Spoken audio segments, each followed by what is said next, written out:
Hey guys, welcome back to another video. I just want to quickly apologize for my upload schedule not really being an upload schedule as of lately, but here we are today, reviewing Frontlines. Now, just to get things out of the way, I'm really bad at FPS games, okay? So if I get a comment saying I'm bad, I will find your home address, but you know, nothing personal. Let's get in the game. So first things first, this game is obviously and very heavily inspired by games like Call of Duty and other games in the genre.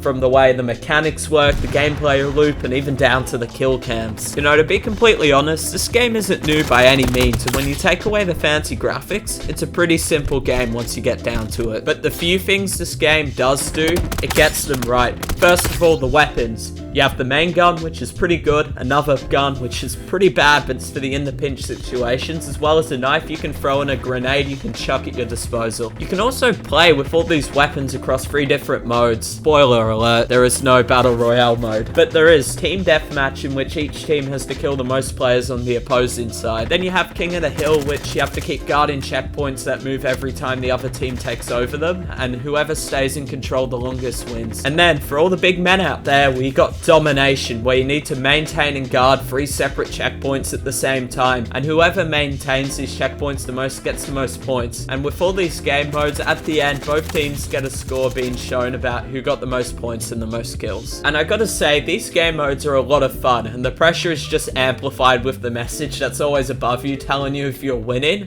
or you're far behind. This is like a really simple and effective gameplay mechanic. It means if you're losing a game and you start to catch up, it notifies you that you're getting even with the other team, which can just get the blood pumping. But now that we have a basic idea of how this game runs, I think something to note is the player base, which, since this game is pretty new, there isn't like a huge skill gap in the player base, which makes it pretty fun for now. But I've been noticing over the past week playing, there have been people getting good at this game.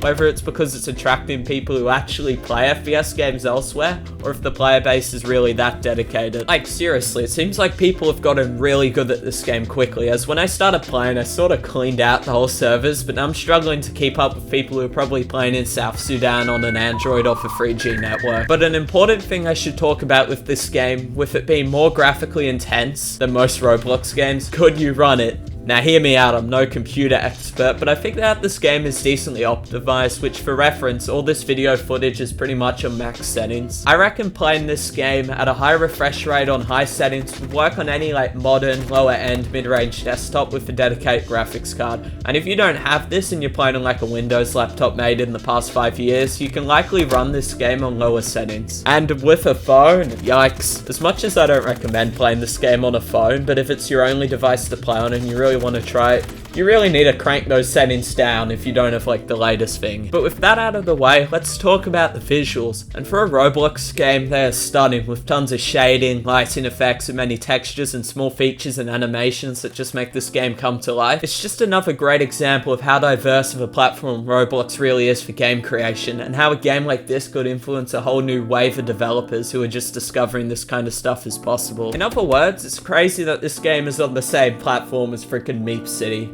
But anyways, if you enjoyed this little review, like and subscribe, and see you later.